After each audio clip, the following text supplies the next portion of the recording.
Alright, butereevu mulungi atugoberera naawe atuliza Kampala Media TV. Njagala okubuuzaako muganda wange weebale nnyo ebale ddala okulabika nga otugoberera mu ngeri ey'ensuso oba oli awo n'olabika okubanga ovaayo okutwekwata wano Kampala Media TV okola kyamaanyi nnyo nnyini ddala. Mu mikwano gyaffe aba subscribinze kyemukola kye kisinga ate gwe atanaba kulabika nga osubscribinga nkugamba nti munnange genda olabike nga ate osubscribinga n'akadde okakwatemu oyongere n'otugoberera ku mikutu gyaffe emirala ku Kampala Media TV oba wali ku Facebook. Amawulire agaliwo gwe mulungi atuwuliriza naawe atulaba ge g'obulamu bw'omubaka Honorable Nambooze Bakireke. Wakati nga tumaze okukitegeerako nti omubaka Nambooze Bakireke ng'ono Honorable Member of Parliament oba ye mubaka akiikirira Mukono Municipality mu sseeteeserezo w'eggwanga. Ono gye buvuddeko yatandise okufunamu obulumi mu bulamu bwe mu ngeri ey'empolampola, oba oliawo ne balowooza nti nno yafunyemu obukoowu nga bulijjo. Twasazeewo okukola okunoonyereza okw'ekikugu okumanya kiki ekituufu ekyatuuse ku mubaka Nambooze Bakireke. Bassebo ne bannyabo, okusinziira ku kunoonyereza kwe tukoze oba oliawo okugezaako okukonekitinga n'abafamire ye mu kaseera kano abali okumuwa obujjanjabi, bano bagezezzaako okututegeeza embeera mwali ne bategeeza nti nno bwe bamaze okukizuula nga obulamu bwe bwabadde tebwewulira bulungi, bakoze ekisoboka okulabika nga bamutwala mu ddwaliro eririraanyeewo mu kibuga eky'Emukono, oba oliawo okusobola okulaba nga bagezaako okubaako kye bakola n'abasawo okwongera okumwekebejja. Bwe batyo nga bamaze okumutuusa mu ddwaliro lye nkugambye eririraanyeewo mu Mukono, kubanga singa ndyogera wano oba oliawo abantu bayinza okwetuumayo ate ne bamenya amateeka ag'okugoberera okwewala ekirwadde kya COVID-19. Ng'amaze okulabika nga atuuka mu ddwaliro, gwampuliriza naawe ndaba obulamu bwe bweyongedde okulabika nga bwongera okuva mu mbeera.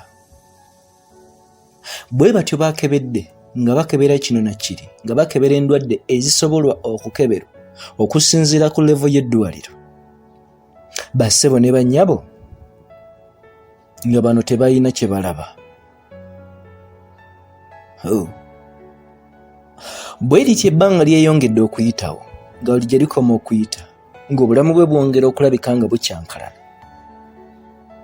Jjukira ono alina obukosefu obubadde bumutawaanya okuva we yafuna ebisago, ng'era ono abadde ajja atambulira, takyasobola na kutambula ku bubwe naye ng'abadde atambulira ku miggo oluvannyuma lw'okufuna obuvune mu mugongo oba ne ku spinal cord. Kitegeeza obulamu bwe newankubadde ng'abadde mulamu naye era tebubadde mu mbeera nnungi, oba oliawo osobola okumuyita nti ye muntu abaddeko obulemu. Si kulwisa y'omwana wa maama, mwana wa taata. Ono gye yakomye okubeera ng'ali mu ddwaliro, baayongedde okwetegereza obubonero obuli ku bulamu bwe. Bassebo ne bannyabo ne bakiraba ng'ono obubonero bw'ayina bwekuusa ku kirwadde kya COVID-19. Bwe batyo mu kaseera kano tebaalindiriza, kwe kutumya abasawo abakugu oba oliawo abasingako basobole okulabika nga bakebera obulamu bwe, nga bakebera endwadde ez'enjawulo nga ne COVID-19 tomubuusizza maaso. Basobodde okulabika nga bakola test ez'enjawulo, era bassebo ne bannyabo ne batwala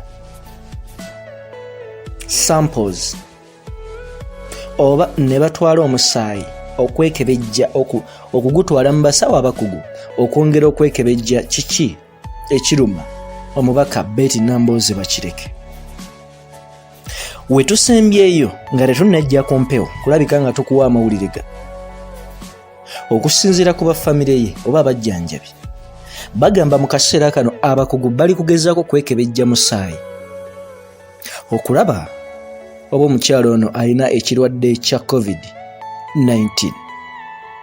Naye nga bo abajjanjabi oba n'abasawo okusinziira ku mawulire agaliwo sofa amaaso bagamba tebasobola kulabika nga ate mu kaseera kano bagabuusa ekirwadde kya COVID-19 kubanga obubonero bwonna mpuliriza nkugambye obubonero bwonna newankubadde tekinnaba kulabika nga kikakasibwa officially naye embeera eraga nga obubonero bwonna buli mu embeera ya COVID-19.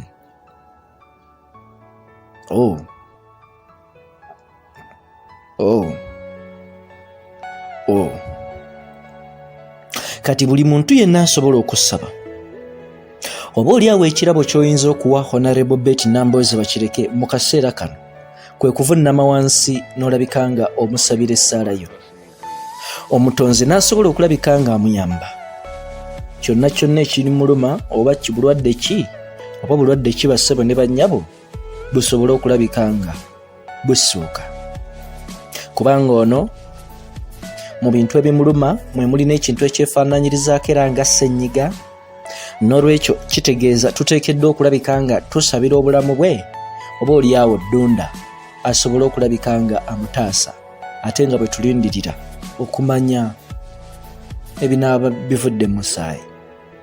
Weekumire ku Kampala Media TV nkugamba amawulire mangi tukyakuleetera sigala ng'oli bulindaala tusobole okukutuusaako ensonga nga bwe ziri mwana wa maama mwana wa taata.